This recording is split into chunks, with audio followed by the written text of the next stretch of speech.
এক গাঁয়ে ছিল এক নাপিত। পথে পথে এই দিদি, প্রতিদিন রবিবার হলে ভালো হতো বল। স্কুল যেতে হবে না, সারাদিন টিভি দেখতাম।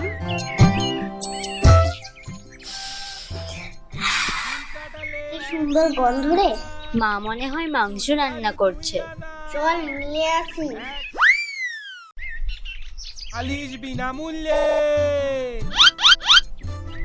কেউ কানেও তোলে না, তাও দেয় না। আজ হলোটা কি?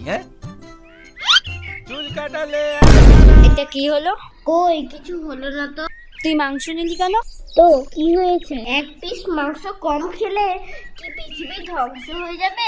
তুই দিবি কি দিবি না? না, দিব না। দাঁড়া, দেখাচ্ছি মজা।